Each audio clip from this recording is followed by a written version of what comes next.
Congo ne tombera jamais. La première actualité, c'est William Ruto, le président kényan, qui s'est rendu au sommet Allemagne-Afrique, ce qu'ils appellent Compact with Africa, à Berlin, le 20 novembre. Où le putschiste préféré de l'Élysée, le général Mahamat Déby Itno, a passé un accord avec la Hongrie pour que 200 militaires hongrois viennent s'installer au Tchad pour combattre l'immigration. Que tout cela est bien derrière nous parce que nous voulons que ce soit derrière nous. Et qu'il n'est pas utile de se cramponner au passé pour polluer les relations actuelles qui sont indispensables au développement communautaire. Le monde est trop interconnecté. Et la compétition entre les pays, entre les communautés reste une réalité humaine. Il faut savoir où est son intérêt et agir pour trouver son compte. Vous avez entendu, non? On a entendu, madame. Je ne sais pas s'il existe, maintenant que Bazoum a été mis hors d'état de nuire, un plus grand lèche-bot de la France que Patrice Talon. C'est fort.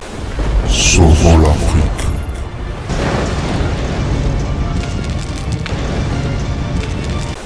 Sauvons l'Afrique. Mesdames et messieurs, bonjour. Je crois que vous allez tellement bien. Moi aussi, et ça va.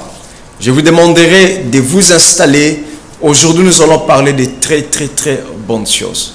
Installez-vous, abonnez-vous, aimez la vidéo afin que YouTube puisse montrer à plusieurs personnes que la vidéo a une très grande importance. Vous savez qu'est-ce que c'est un idiot utile? Selon le dictionnaire, c'est une expression qui désigne des personnalités politiques qui servent des sens divergents de leur représentation authentique. Ce sont donc des gens qui travaillent pour les intérêts autres au lieu de travailler pour l'intérêt par lequel ils ont été élus. Sinon, parfois, seulement parfois, ils le font avec une bonne volonté. Mais seulement, ils sont un peu bêtes. Donc, ce sont des gens manipulés et manipulables. Dans cette chronique, dans votre chaîne préférée, KTJ News Monde, nous allons laisser la place à Madame Nathalie Yam de nous parler de 3 personnalités politiques et elle va nous poser une question ensemble et nous allons répondre dans les commentaires. Ce sont les 3 idiots utiles en Afrique. Je vous laisse à suivre, je vais vous retrouver juste à la fin de la vidéo de Nathalie Yam. On va commencer à l'est, là où le soleil se lève, pour finir à l'ouest. La première actualité, c'est William Ruto, le président kényan, qui s'est rendu au sommet Allemagne-Afrique, ce qu'ils appellent Compact with Africa, à Berlin, le 20 novembre. Normalement, il y a 13 pays qui font partie de ce cadre de rencontre avec l'Allemagne. Il y a l'Égypte, l'Éthiopie, le Bénin, le Burkina Faso, la Côte d'Ivoire, le Ghana, la Guinée, le Maroc, la RDC, le Rwanda, le Sénégal, le Togo et la Tunisie. Mais il y a 3 autres pays qui ont demandé à intégrer le groupe et qui ont été invités à prendre part aux travaux cette année. C'est l'Angola, le Kenya et la Zambie. Et c'est comme ça que William Ruto s'est envolé vers Berlin. Rarement, on a vu un chef d'État anglophone aussi soumis aux intérêts occidentaux. Et pourtant, on a quelques spécimens dans la place. Bola Tinubu du Nigeria ou Nana Akufo-Addo du Ghana. Mais William Ruto, c'est sans conteste la première marche du podium. Comme Akufo-Addo, il est très fort pour fanfaronner des rodomontades souverainistes pendant ses vadrouilles à l'étranger et faire tout le contraire une fois rentré chez lui. Avant de prendre l'avion, il a dit quelque chose dont je n'arrive toujours pas à me remettre. En effet, Ruto a affirmé qu'il allait à Berlin pour sécuriser 200 000 emplois que le chancelier allemand Scholz aurait fait miroiter pour des étrangers en Allemagne. 200 000 emplois en Allemagne, rien que ça. C'est-à-dire que lui, là, il n'est pas capable de créer de l'emploi pour les Kenyans au Kenya. Mais il pourchasse un chef de gouvernement étranger pour que celui-ci fasse son travail à sa place. Il a même ajouté que lui et sa secrétaire de cabinet en charge de l'emploi sont à la recherche frénétique d'accords bilatéraux qui leur permettraient de faire partir chaque semaine, je dis bien chaque semaine, 3 000 à 5 000 Kenyans à l'étranger pour qu'ils gagnent de l'argent là-bas à renvoyer au pays. Voilà. Et c'est comme ça que dès que les pays coloniaux qui ont mis Haïti sous tutelle cherchent un cache-sexe africain pour déverser leurs mercenaires sur l'île des Caraïbes, vous le voyez lever la main pour dire qu'il va envoyer ces gens là-bas. Dès que les sorciers de la CEDEAO annoncent la création d'une force pour agresser le Niger, vous l'entendez crier « Oh, me voilà, je vais envoyer mes gens ». Voilà tout le projet de société. La transformation du Kenya vue par William Ruto. Vider le Kenya des Kenyans pour laisser le pays aux étrangers. Et c'est ce genre d'individu qu'on appelle président de la République et qu'on nous demande de respecter. Quelle politique, mais la deuxième actualité nous emmène en Afrique centrale, au Tchad plus précisément, où le putschiste préféré de l'Élysée, le général Mahamat Déby Itno, a passé un accord avec la Hongrie pour que 200 militaires hongrois viennent s'installer au Tchad pour combattre l'immigration. Vous avez bien entendu. L'immigration. La Hongrie, c'est un des pays les plus racistes et xénophobes d'Europe. Et donc, il s'est trouvé un chef d'État africain pour accepter qu'un pays qui déteste les Noirs envoie 200 militaires pour empêcher les Africains de circuler librement sur leurs terres. Il faut quand même digérer ça. Le Tchad, qui sert déjà de dépotoir à ordures pour les militaires français sans domicile fixe, va maintenant également recevoir les déchets militaires hongrois, mais pas pour lutter contre le terrorisme ou Boko Haram, non, non, mais pour lutter contre les Tchadiens et les Africains qui circulent normalement en Afrique. La troisième actualité nous emmène en Afrique de l'Ouest, ou plutôt nous emmène en France, où le président du Bénin, Patrice Talon, en route pour Berlin, où il prenait également part au Compact with Africa, a fait un stop à Paris, et plus précisément au Conseil économique, social et environnemental français. Écoutons-le. Pour la part du Bénin, nous n'avons pas de complexe à dire combien nous sommes satisfaits des relations de coopération qui entre le Bénin et la France. Combien nous trouvons notre compte. Combien pour nous le passé est loin. Combien nos relations ne sont pas polluées par les affres de l'histoire, des compétitions entre les communautés humaines. Que ce qui a pu se passer il y a 200 ans, 100 ans, 60 ans, que tout cela est bien derrière nous parce que nous voulons que ce soit derrière nous. Et qu'il n'est pas utile de se cramponner au passé pour polluer les relations actuelles qui sont indispensables au développement communautaire. Le monde est trop interconnecté. Et la compétition entre les pays, entre les communautés, reste une réalité humaine. Il faut savoir où est son intérêt et agir pour trouver son compte. Vous avez entendu, non? On a entendu, madame. Je ne sais pas s'il existe, maintenant que Bazoum a été mis hors d'état de nuire, un plus grand lèche-bot de la France que Patrice Talon. Sa langue est marron, tellement il lèche leurs choses. Même Ouattara est étonné. Néantiser les effets et les méfaits de l'esclavage, de la colonisation, du néocolonialisme et de la France-Afrique avec une telle hargne, personne n'avait osé avant lui, et même son auditoire français en est gêné. On avait déjà vu des gens s'agenouiller ou même se coucher devant le colon, mais Talon, lui, il se tortille carrément comme un asticot, comme un ver de terre, un invertébré. Mais que pouvait-on attendre d'un type qui a commencé son mandat en allant dire à Paris que le Bénin est un désert de compétences et qu'il demande aux coopérants français de revenir à vomir? Voilà, je viens de vous donner un échantillon de 3 idiots utiles, dans le meilleur des cas, d'incapables, dans tous les cas de figure, qui dirigent nos pays. Quelqu'un avait dit que les peuples ont les dirigeants qu'ils méritent. Alors je voudrais vous poser la question. Est-ce que vous pensez que les Africains méritent ce type de dirigeants?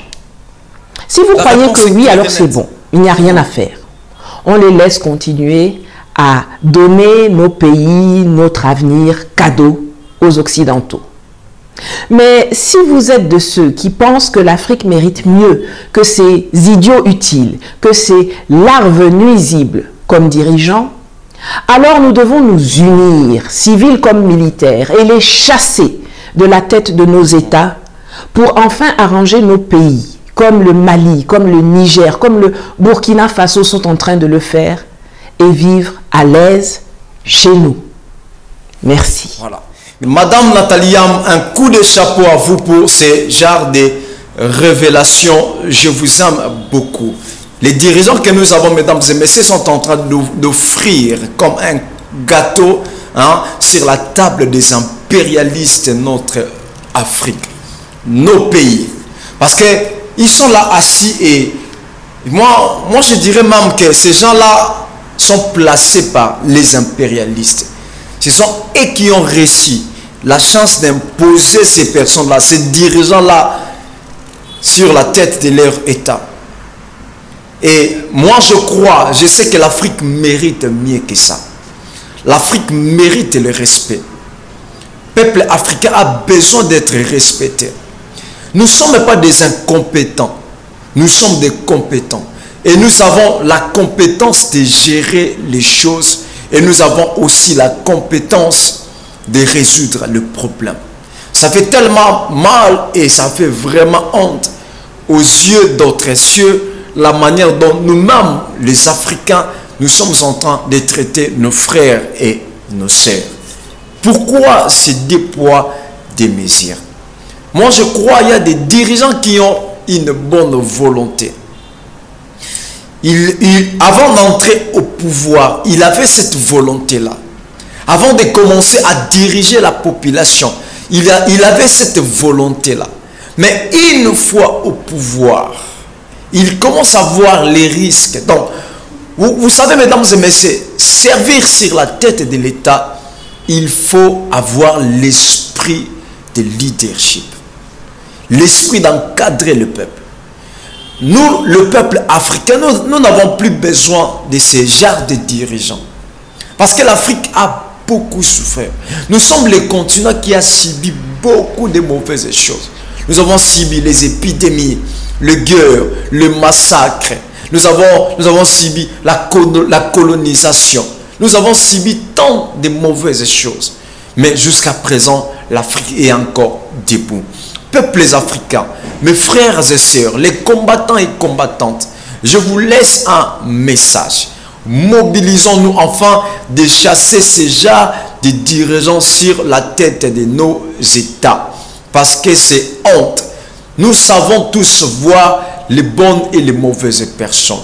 Chassons ceux qui sont en train de diriger nuisiblement l'État africain. Et ces choses-là arriveront à son terme. Faisons comme cette dame française, députée française. Elle s'est élevée.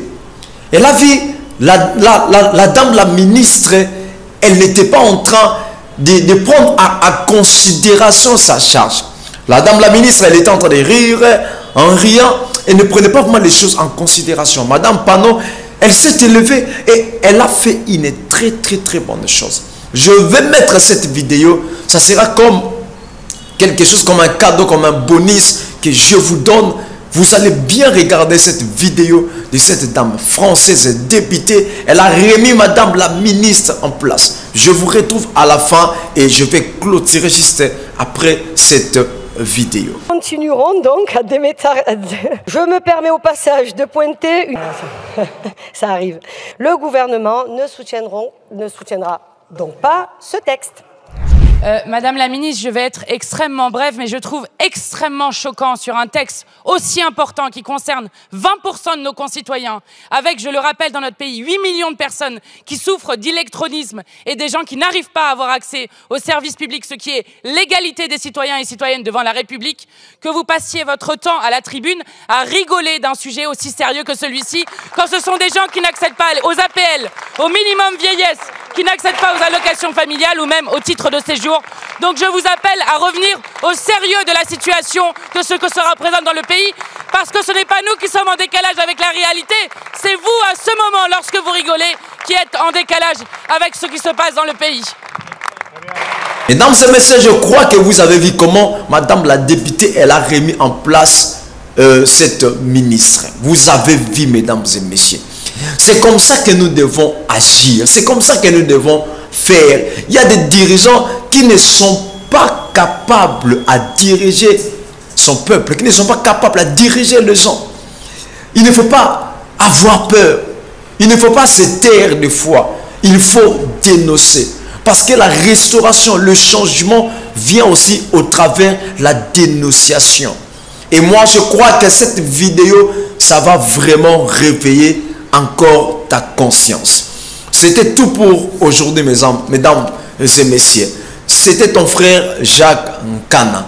Écrivez-nous dans les commentaires si nous devons laisser ce genre de dirigeants continuer toujours à diriger l'Afrique, où nous devons se réunir, le militaire, les individus ensemble pour chasser ce genre de dirigeants qui ne respectent pas leur engagement. Je crois qu'il y a une très bonne chose qui est dans la porte de l'Afrique. Aimez la vidéo, afin que YouTube puisse proposer ça à d'autres personnes, parce que la vidéo a une très grande importance. Je vous aime beaucoup et je vous donne rendez-vous à la prochaine occasion. Merci. Le Congo ne tombera jamais, car la victoire du Congo dépend de l'Éternel, Dieu des armées, et à ses prophètes qui craignent l'Éternel, comme l'évangéliste et bishop John Israël Makiese, descendant de Fumu Kimbangu, Jean-Baptiste et 3e millénaire. Voici le temps de l'éveil prophétique. Lèvons-nous donc comme un seul homme, peuple congolais. Défendons notre patrie, car le Congo ne tombera jamais. Vouloir c'est pouvoir, c'est maintenant ou jamais, c'est maintenant ou jamais, maintenant ou jamais.